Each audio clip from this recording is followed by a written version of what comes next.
My first question was that, sir, what's your response to the October 7th attacks?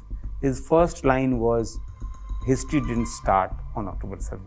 In India, 1 billion people strong, we had a 26/11 attack, in which the toll was 166.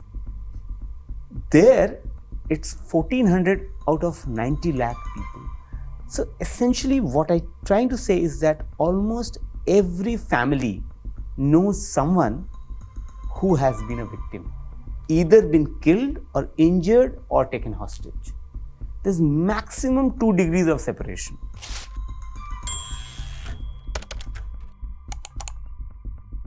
Good evening, you're watching the Indian Express and I'm Yashi from the Explain team. Today we are joined by Shubhajit Roy, our diplomatic editor. Shubhajit has just spent a week in Israel, right in the conflict zone, and today he'll be sharing with us his observations and takeaways from the war zone. You just spent a week in Israel. You also you traveled to West Bank and you spoke to people in Gaza. First, please start with the key takeaways that you observed from your time in the conflict zone. So, it was a very interesting time because I spent about a week just after a week of the October 7th attacks. So, so by the time I reached, there was a sort of sense of, people were still grappling with the extent of brutality that Hamas had carried out in the October 7th attacks. So one could see that, that barbarism in terms of the kind of things that had happened there. People had been killed in front of their families. And so that had really shocked the people of Israel. And they were very, very upset and angry. Also because this time Hamas had it had made videos of those atrocities as well. So they had broadcast on social media. So the people who were the first responders in Israel, they were talking about these brutal attacks. So this extent, and the fact that this particular attack took place on a Saturday, 7th of October. Saturday is very sacred for Jews. It's considered to be a day of recuperation, rest, and prayer. So essentially, from Friday sundown till Saturday sundown, it's a holiday at a different level. So people essentially, especially Orthodox Jews, for example, if there are lift, they even don't want to do any work. When I say any work, it means not even switch on a switch or a light. So, for example, in hotels or in apartment floors, you would find there is a specific lift which is called as Shabbat lift, where on Saturdays, the lift will stop at every floor, so that if there's an Orthodox Jew who enters that lift, he or she doesn't even have to press the lift buttons. So it is that kind of a rest and recuperative mode in which Israel goes on Saturday. So Hamas, when it carried out the attack, it chose the day with care, that at daybreak on Saturday, Israelis were resting. So therefore, it came as a shock, as a jolt to many Israelis. So it's a very cultural thing in Israel and it's a very symbolic to have an attack on a Saturday. The other issue was, and it's still ongoing, is that the hostage crisis. There are more than 230 Israelis and some foreign nationals with dual citizenships who have been kept as hostages. Now, Israel has always dealt with hostage crisis in the past as well, but they have largely been in single digits. 2, 4, 5, 7, that kind of a number. Just more than 200 hostages is something Israelis have never encountered. So that is something really sort of shocked them, and it is still there. So there are hostage families who are coming out and speaking out every day in Tel Aviv or in Jerusalem. Foreign ministry is facilitating those accounts to build pressure on Hamas. And if you really see the size of the population, it's about 90 lakh people in whole of the country of Israel, which is essentially almost half of Delhi. So it's that small a population, and there you have people who've been killed on October 7th is 1,400. So see the scale. In India, 1 billion people strong, we had a 26/11 attack, in which the toll was 166. There, it's 1,400 out of 90 lakh people. So essentially what I'm trying to say is that almost every family knows someone who has been a victim, either been killed or injured or taken hostage. There's maximum 2 degrees of separation, not more than that. So I think that tells you how closer it has hit home for an ordinary, common Israeli who probably doesn't even live next to the border, right? So in the drawing rooms of Tel Aviv or in hotels of Jerusalem, everyone I spoke to knew someone personally who has been affected directly in these October 7th attacks. So that's where again the crisis is really home. It's not something alien and foreign to most Israelis. So that is why the enormity of the tragedy is very, very high. I mean, so many thousands of people have been killed on both sides, and more than 2,000 to 3,000 children have been killed. 7,000 plus people have been killed so far overall. So that's why there is a sense of feeling of betrayal also within Israelis.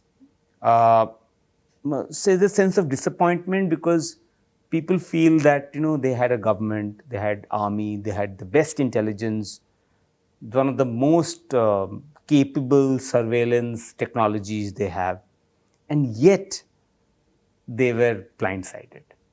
Nobody forewarned them. So there has been failure in the terms of intelligence for not being able to predict these attacks. There's been failure in terms of the army and the security agencies for not able to protect their people, and obviously the government, which has to take the responsibility. Now what has happened is 3 of top security officials have accepted failure. They have accepted the blame. It's the army chief, the military intelligence chief, and the Shin Bet chief, who is the domestic intelligence chief, essentially like our IB, Intelligence Bureau. So the chiefs of all these 3 agencies have accepted responsibility, and but there hasn't been a claim of responsibility, or acceptance of responsibility by the political class. So the Prime Minister Benjamin Netanyahu has essentially talked about revenge, has talked about retribution, all those things, but there hasn't been that. So right now, but the political class has expressed solidarity. The opposition, as you know, has joined the government and a ruling coalition where they have joined a wartime cabinet, and they are expressing solidarity. But Mr. Netanyahu, who's been 6th-time Prime Minister now, he first became Prime Minister in 1996. There's a sense of disappointment with him amongst people who feel that he has not been able to protect the people of Israel despite being in power for such a long time. He has been a political survivor, although he's faced corruption charges. He's also been engaged with the world, but he has not been able to protect the people of Israel. So there is a sense of disappointment with his performance. At some point, right now, obviously, they have all come together to back the government for revenge and for retribution. But I think when this phase passes by, there will be a court of inquiry, if not many courts of inquiries. And there will be, people will be held accountable, and which might include Prime Minister Netanyahu as well. So that is this revenge is one of the issues there. The other key takeaway I found was very interesting was the sense of community that one saw in both Tel Aviv and Jerusalem and other parts, where what has happened is people in the southern borders of Israel were adjoining Gaza. Like I went to Sderot, I went to Ashkelon, went to Ashdod. These are places which are in southern Israel. So there the people have been displaced or evacuated because of the situation there. Because if you are in Sderot, which is really close to the Gaza border, I think at the closest point it's about just 2 kilometers away from the Gaza. So there they say that if a Hamas fires a rocket, you have only 15 seconds to get to a shelter in Sderot. In Ashkelon, because it's slightly further away, it takes about 30 seconds for the attack to the rocket to come. So you have 30 seconds to go find a place in a bunker. And if you're in Tel Aviv, it's about 1 minute 15 seconds, 1 minute 30 seconds. And I realized that 1 minute is quite a long time and 15 seconds is not when I was there. Each time there was an air siren, I would go to a bunker or a shelter wherever I was. And one of the things I learned there was there were on day one, I was told about 4 situations that can happen. First was that if a rocket is fired, firstly, you should know in any building where the shelter is. That is the first thing. All buildings have shelters. All new buildings, as per law, have to have a shelter. I think pre-75 or pre-76 buildings don't have a shelter unless they have made shelters. But post-76, I think,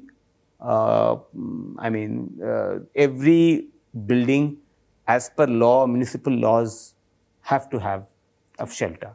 So a shelter can be a strong room next to the staircase, which was there in my hotel. It was in a parking lot, underground parking lot at another place along the Tel Aviv beach. At the Tel Aviv airport, it was the bathroom. That was the shelter. So you have to basically run to the nearest shelter within that 15 second, 30 second, 1 minute, depending on where you are. So the first thing was that run to a shelter.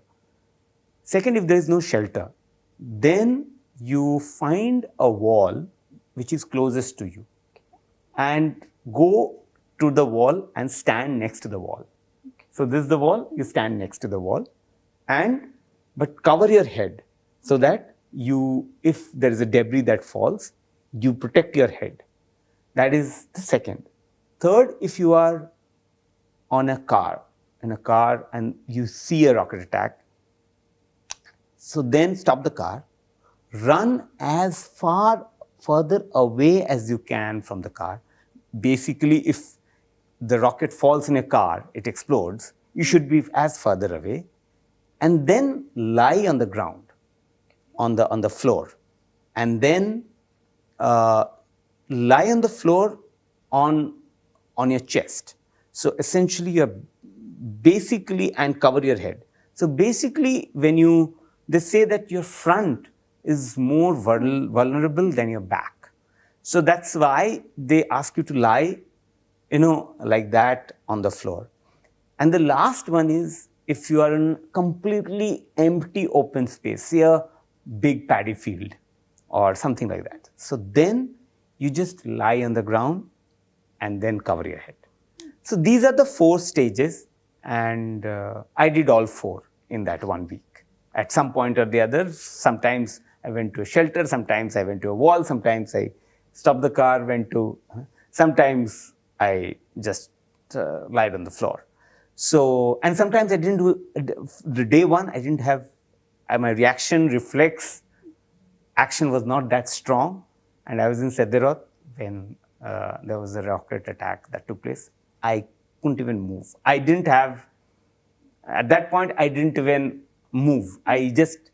My driver was just yelling at me to run, and I just didn't move. I just moved probably 2 steps. But if the attack rocket would have reached anywhere closer, I was not in a safe space at that point of time. So, but then you learned, from that first rocket attack at Sderot, you learned. What has happened is in the southern borders of Israel, the villages that are there, the towns that are there, from there people have been emptied out. Okay. People have been evacuated or they have left on their own. And government, the municipality of Tel Aviv, Jerusalem, and some other towns, they have made arrangements for their displaced families to stay in hotels and hostels and wherever they can find accommodation. So there are families who have been relocated, and one could see in all these places, the sense of community amongst Israelis is very, very strong. So there were people, the social welfare services in the country, they had put out tables in every lobby of every hotel or hostel or any such accommodation shelter, where so these were young families, so essentially women where men have gone to fight, and women with like 2 children, 3 children, 4 children, with parents, old parents or in-laws. They were in these hostels and hotels, and there were people who were just there to give them any help. So people were there with, say, a milk bottle, which they may not have packed, or toys for the kids, or a stick for the older member of the family, an elderly in the family. Also psychological help. There were psychologists who had come in just to talk to people, or people are just displaced and lonely. They had friends and they have all now been displaced. So they just want to talk. So ordinary people, trained people, they had all come. Then there were hospitals who were giving out free medical checkups for the elderly. Somebody might have a test due, say a blood pressure test due, or whatever, sugar test due, or a heart test due.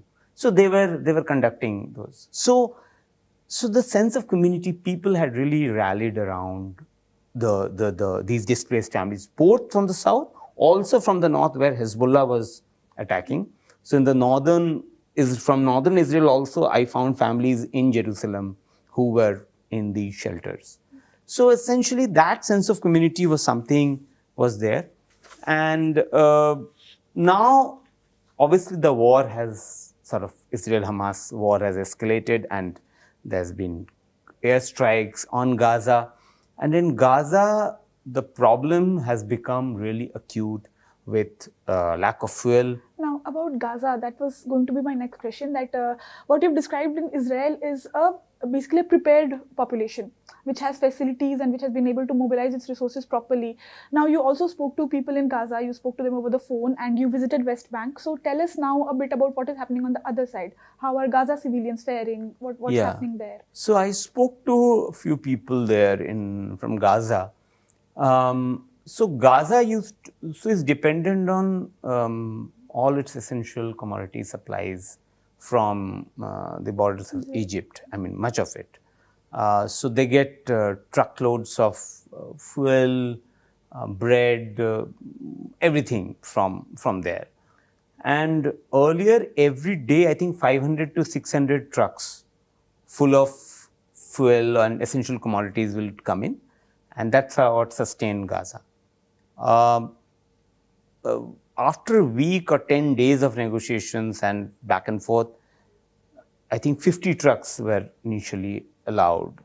So you can imagine what the crisis in terms of fuel. So if there's no fuel, there can't be power. If there's no power, the town has water outages.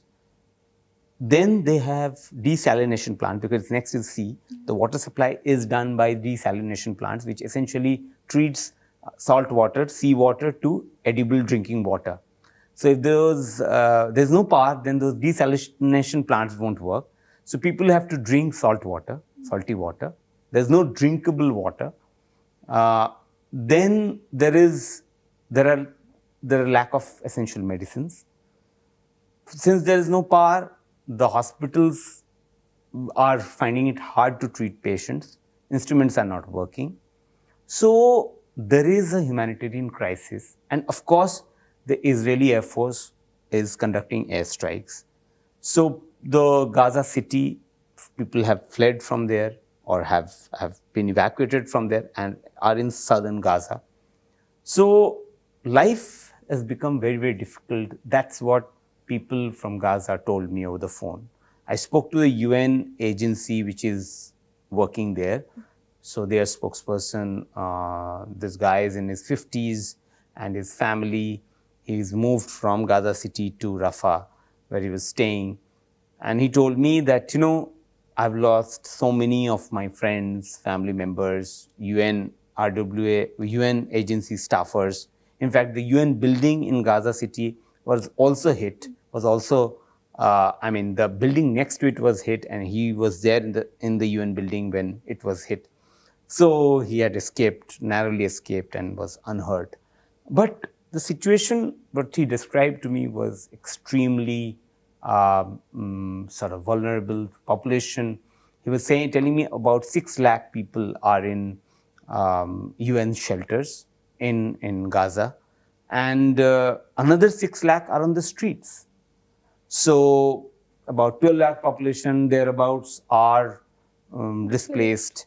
So it's anyways about 22 lakh people live there in entire Gaza Strip. So life has become really hard, really tough for people of Gaza post October 7th since the escalation has happened.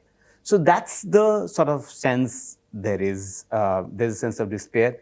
In West Bank, in Ramallah, when I went, I spoke to the Palestinian, one of the top Palestinian leaders, Mustafa Barghouti, who was an information minister in the Palestinian Authority earlier. And he now he leads a separate political group, doesn't represent Hamas, doesn't represent Fatah, which runs the Palestinian Authority. This is a very independent, politically articulate voice. See, he was essentially saying that, the history, I asked him, my first question was that, sir, what's your response to the October 7th attacks? His first line was, history didn't start on October 7th. So I think that tells you, and then he obviously described the background to the what he called the Israeli occupation of Gaza, of Palestinian people and all of that. But so there is a sense of outrage, anger at Israelis as well when you go to West Bank. And you could see there was a protest demonstration on the Al Manara Square, where I had gone, and people were protesting. There were families who had families in Gaza Strip, who lived in Ramallah, who lived in West Bank. So there was a sense of pain for their brothers and sisters and family members who live in Gaza and were going through a very, very tough time. And so the people were stocking up on supplies, not knowing when the war would break out, full-scale war would break out, if and when. And the businessmen, I mean, there were tailor shops who were telling me, no, but there's no business at that point of time. People are not exactly spending money on suits and clothes. They're basically buying essentials, edibles that can last. It's a siege mindset that they're operating on right now. Even in Israel, that is the case. So on Israel, they say that Tel Aviv never sleeps, and Jerusalem catnaps. Okay. That's the saying. And in both places, in my earlier visits to Israel, restaurants and all these places were open till midnight, maybe even later. This time, the main downtown Tel Aviv or Jerusalem, they're all shut by 8 p.m. I mean, along the beach, which is like the prime land, Tel Aviv is on a beach. Mm-hmm. It has a very nice beach, but all the shops, all the stores were closed. And you ask them, they said because of the situation. Everything was shut at 8 p.m. And similarly in Jerusalem also, the main downtown square, which is near the Jaffa Gate, and there were these, the Western Wall, and all these places are very close by, they're all adjoining each other. So that area is like, somewhat like, you can say, comparable to our old Delhi. Okay. So that place used to be packed, I went there at 6:30 p.m. in the evening. It was deserted. There's just one or two shops that were open. So it is really, for someone who's seen, for example, you go to Chandni Chowk, and if you see it's deserted, you can see the difference. So people who were with me, they were telling me, only during COVID, peak COVID lockdown, we saw something like this.